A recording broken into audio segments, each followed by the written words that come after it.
사회디자인연구소 김대우 소장입니다. 제가 운동권 학생이라는 말은 많이 들었지만 운동권 정치라는 말은 사실 올해 1월 달에 처음 들었습니다. 저기 앉아있는 최우영 씨가 운동권 정치라는 이 개념을 갖다가 처음으로 이제 썼습니다. 그러니까 우리 시대적인 과제를 뭐로 잡을 거냐. 예컨대 뭐 어디선 종북, 주사파, 척결 뭐 있고, 그 다음에 뭐 하여튼 이런 포퓰리즘 무슨 뭐 이러저런 말들이 많이 있습니다. 근데 운동권 정치라는 말은 그때 처음 얘기 들었는데 좀 생소를 했어요. 근데 지금은 참 그게 정말 필요한 어떤 세상을 보면 아주 중요하고 필요한 프레임이 아니냐 이런 생각이 들더라고요. 제가 운동권 학생이었으니까 제가 그래도 감옥을 2번 가고 무기징역을 갖다가 먹고 하라는 공부를 안 하고 정말 학생 혁명가적 의식을 갖고 제가 살았습니다. 그리고 또 공장에 또 위장 취업도 하고, 아니 그래서 이제 이런 식으로 살았던 많은 사람들은 1990년을 전후해가지고 거기에는 이제 그 베를린 장벽의 붕괴나 천안문 사태, 그 다음에 소련 붕괴가 있고, 그 앞에는 87, 88년에 어떤 이 민주화가 있습니다. 자, 그러면서 이제 이 운동권 학생들이 대거 이제 사회 속에서 이제 우리가 사회를 배워야 되겠다. 그리고 산업 속에서 산업군이 돼야 되겠다. 그러면서 이제 뭐 예컨대 뭐 법대를 갖다가 다닌 우리 원희룡 우리 장관이나 이런 분들은 이제 이 고시를 해가지고 이렇게 변호사가 검사가 되고, 또 많은 사람들은 변리사가 되고, 이도저도 안 되는 사람들은 학원 강사를 하다가 나중에 무슨 메가스터디 같은 것들 하고 뭐 이런 식으로 쭉 갔습니다. 자, 그러면서 이제 운동권이라는 거는 사회가 됐어요. 죽은 언어가 됐습니다. 그런데 이게 왜 이제 이 운동권을 생각을 갖다 하게 되냐면, 사실은 문재인 정부의 행태를 봤습니다. 그때 저는 이제 페이스북에다가 이거 어떻게 보면 말하는 거나 행동하는 게 내 대학교 1, 2학년 때하고 꼭 같냐. 그러면서 나온 게 해방전호사 인식, 그 다음에 막 전환시대의 논리, 박애체 민족경제론, 뭐 기타 등등 이런 것들이 좀 있었거든. 보니까 저는 알지 않습니까? 그래도 서울대학교를 갔으니까 그래도 이 운동권 학습 커리큘럼의 모범생이었을 거 아닙니까? 그러다 보니까 딱 아는 거예요. 이거 이 사고방식, 이런 어떤 워딩, 이거는 분명히 우리 대학교 1, 2학년 때의 그것이다. 근데 그런 거를 갖다 숱하게 목도를 했습니다. 문재인뿐만 아니라 문재인의 핵심들이 사실은 다 그렇게 하더라고요. 그 다음에 2019년에 조국 수호대들을 보니까 이 사람들이 보니까 다 그런 사고를 갖고 있네. 그 다음에 개딸들이 또 그렇게 하고 있어요. 그 다음에 이제는 운동권도 아닌데 그 운동권 위에 올라타고 있는 겁니다. 자, 그 다음에 원래 송영길은 어떻게 보면 운동권으로 치면은 성찰파나 개혁파에 가까운 사람이었어요. 근데 이분이 결국은 민주당에서 현실 정치를 갖다 가리고 하면서 이제 그 코드를 그쪽에 맞추더라고요. 이번에 그 송영길이 구속되기 직전 11월 달에 그 한동훈 보고 뭐 어린 놈 어쩌고저쩌고 했던 그 출판 게임에서 나온 얘기인데요. 그 책에 보면 딱 제목 있잖아요. 제목이 있는데 띠지에 뭐가 되어 있냐면은 정권을 빼앗긴 것이 아니라 나라를 빼앗겼어. 이렇게 써놨습니다, 이게. 그러면서 이제 검찰 독재 어쩌고 이런 얘기를 갖다 하는 겁니다, 이게. 그러니까 이제 지금 저는 운동권 정치다 그러면은 운동권 뭐 정치나 뭐 전대협약하고 뭐 한총련에서 뭐 간부했던 그런 사람들이 위한 정치 아니야? 뭐 그런 사람들은 이번에 공천에서 대거 탈락시키거나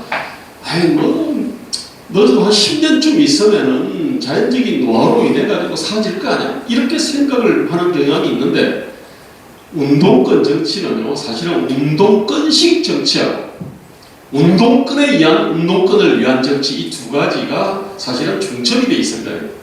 운동권에 의한 정치, 운동권을 위한 정치는 10년쯤 있으면 대충 사라질 겁니다. 연로하니까. 근데 운동권식 정치는요, 이거는 대한민국을 역사를 바라보는 어떤 그 역사관이 있거든. 그 다음에 세계관과 가치관들이 있습니다. 자, 그러면서 기본적으로 균열과 대립의 정치입니다.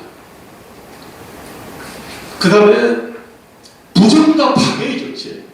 대한민국을 아까 피해의 골짜기를 갖다가 지나서 그 다음에 이 눈물의 어떤 그 강을 갖다 건너서 이룩한 이런 것들을 갖다가 기본적으로 지극히 부정적으로 보니까 부정과 파괴의 정치요, 균열과 갈등의 정치요, 그 다음에 자기들이 선이고 자기들이 정이고 이 자유보수 우파 이 사람들은 악이다 라는 불이다, 자기들은 항일 민주 세력의 후예고 이쪽은 친일 독재 세력의 후예다, 이런 어떤 세계관을 갖고 있는 겁니다. 이런 세계관은요, 전대협 한 청년 간부 출신 정치인들이 다 퇴출이 돼도요, 이거는 재생산이 됩니다. 지금 보세요. 70년대 출생, 80년대 출생, 제로탑 냄새 한번 맡아보지 않은 애들도요, 그 운동권식의 어떤 이 정치들을 그대로 지금 하고 있거든요. 바로 문제는 이겁니다, 이게. 전 이거의 심각성을 많이 들어서 처음엔 세월이 흘러가면 어느 정도 해결이 될 거라 생각했는데 그렇지 않고 이게 재생산이 되는 겁니다, 이게. 제가 그래서 앞에 제가 이제 그 유전자 얘기를 합니다. 이건 1987년의 정신이 있거든요. 그 정신을 그냥 컨센서스라고 얘기를 명명을 했습니다. 정신의 아들이 헌법이고 헌법의 아들이 법률입니다. 그러니까 헌법 위에 정신이 있는 겁니다. 그 정신이 바로 그 운동권식 정치의 원흉이거든요. 그 정신이 아까 부정과 파괴, 그 오만과 독선, 위선, 무능, 이런 거를 갖다가 낳는다는 겁니다, 이게. 이제 저는 그 안에 이제 그 내용들 있잖아요. 제가 이걸 갖다가 마치 유전자처럼 이렇게 복제되면서 이렇게 수많은 어떤 문제들을 갖다가 나왔던, 여기에 대해 가지고 좀 길게 좀 얘기를 했는데요. 저는 여의도에 사무실을 갖다가 차린 지가 2006년에 차렸거든요. 자, 2006년에 지금 우리 국회 들어올 때 보면요, 국제 텐트 촌대 있습니다. 현수막 촌대 있지 않습니까? 그죠? 그때는 하나도 없었습니다. 텐트들 하나도 없었거든요. 농성 텐트 하나도 없었거든요. 앞에 그런 이런저런 현수막이 붙어 있지 않았어요. 그런데 시간이 가면 갈수록 국회 정문 앞은 시위 농성 텐트 촌이 되어 있습니다. 오만 가지 어떤 이 현수막들이 아주 험악한 어떤 현수막들이 이렇게 붙습니다. 자, 이게 왜 이렇게 됐을까? 일단은요, 권력이 대통령에서 국회로 사실은 넘어온 측면이 있습니다. 우리나라 국회는요, 권한이 의외로 많은데 옛날에는 국법부였어요. 권한은 의외로 많은데 책임이 없습니다. 그러다 보니까 이제 이런 경우 정말로 시농성하기 좋잖아요. 권한을 갖고 있으니까 뭔가를 줄 수는 있어. 근데 국회는 그에 따라 책임을 안 지잖아요. 그러니까 이제 이쪽으로 점점 늘어나는 겁니다. 또 하나 뭐냐면은 이거 1987년의 컨센서스는 나는 그러니까 약자 보호, 그 다음에 뭔가 내 권리 이익은 쟁취하고서 쟁취하는 것, 그것이 미덕이다. 이런 어떤 이 컨센서스가 다 있는 겁니다. 이게 뭐하고 닮았냐면 암하고 비슷해요. 암이라고 하는 것은 이 정상세포 중에 이게 계속적으로 분열과 정식을 멈춰야 되는데 이게 분열과 정식을 멈추지 못해가지고 주변을 갖다 기관들을 갖다가 침해하는 거거든요. 지금 정확하게 보면요, 1987년 컨센서스는 대한민국을 갖다가 전신 암 환자로 만드는 딱 그러한 어떤 이 정신입니다. 이게 뭐냐면 내 권리 이익들을 갖다가 계속 강화를 해 나가면요, 모두가 약자라고 생각한 거예요. 그러면은요, 민주노총으로 결집된 노동조합이나 그 다음에 어떤 이 공공부문 종사자들, 자기들도 약자라고 해요. 자신들의 권리 이익을 갖다가 끌어올리는 게 선이다라고 생각을 하지 않습니까? 그죠? 그러면은 딴 데서는요, 같은 어떤 그 재정으로 예컨대 200만 명을 고용할 돈을 갖다가 우리는 예컨대 100만 명이 이게 누리는 겁니다. 아니 그래서 해외 나가보면요, 우리나라 교사들의 어떤 그 처우 수준이 일본이나 미국보다 훨씬 높습니다.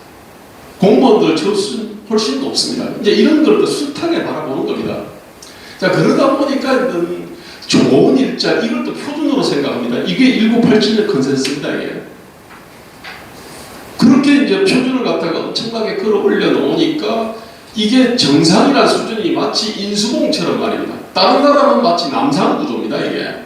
쉽게 올라가고 쉽게 내려옵니다. 우리는 인수공 구조예요. 올라가기 엄청나게 어렵고 떨어지면은 사람이 죽거든요. 그러다 보니까 구조조정하면 한국에서는 해고는 살인이라고 합니다. 딴 데는 해고는 전직의 계기거든요. 아니 이런 식으로 이 정신들이 1987년에 어떤 우리가 사실은 그것이 옳다라고 생각한 겁니다. 이게 그것들이 계속 재생산이 된 겁니다. 자, 아까 민주파리가 그랬지 않습니까? 전형적인 민주파리가 검찰 독재를 운동하는 겁니다. 지금 검찰은요, 옛날에 비해서 보십시오. 공수처가 새로 생겼죠.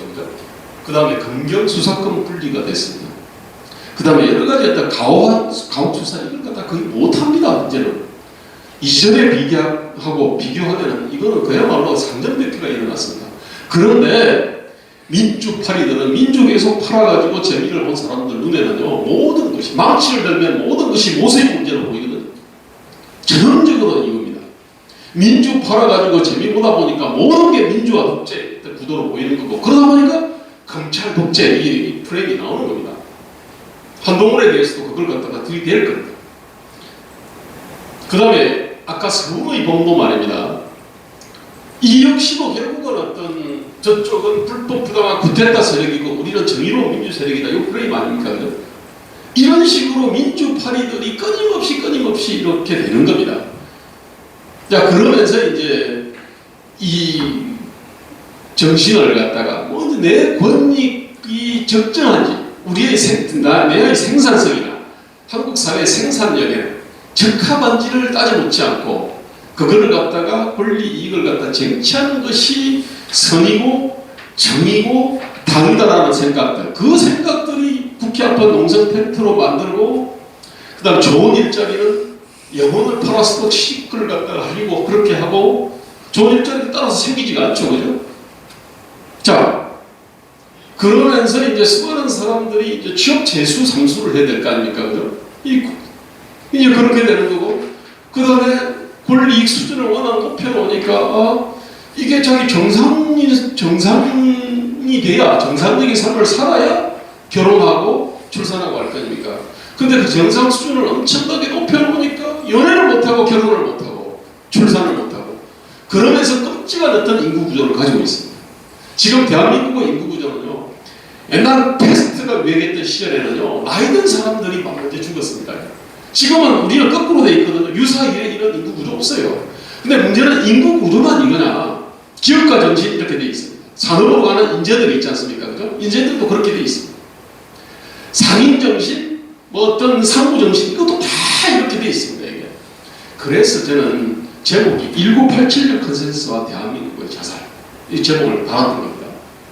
그래서 지금 이제 우리가 그 4.10 총선은 이런 식으로 81년 컨센서스에서 대한민국이 자살하는 이거를 갖다가 여기서 끊어내야 된다 이런 겁니다.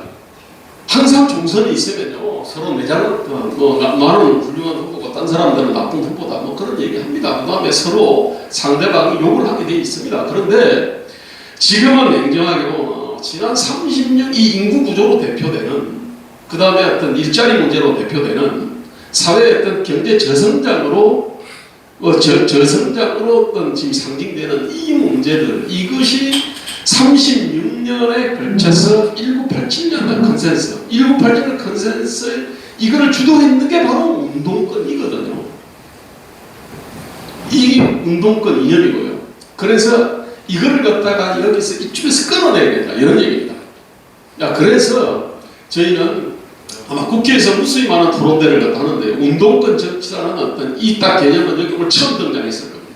그리고 앞으로 운동권 정치 청산이라는 이게 지금보다 1000배, 1000배 이게 확장이 돼서 대한민국이 지금 우리가 어디쯤에 있고 어디로 가야 되는지 이 부분에 대한 어떤 그 합의가 튼튼해야 전 비로소 대한민국이 이 새로운 시대를 열어나갈 수 있지 않을까 이렇게 생각합니다. 지금은 구시대의 어떤 막장이고 새시대의 새벽이라고 생각합니다.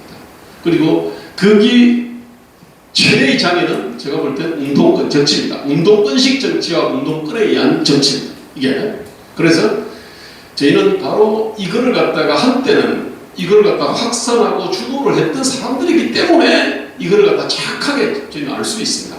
그래서 저희가 사실 나이들이 적지 않습니다.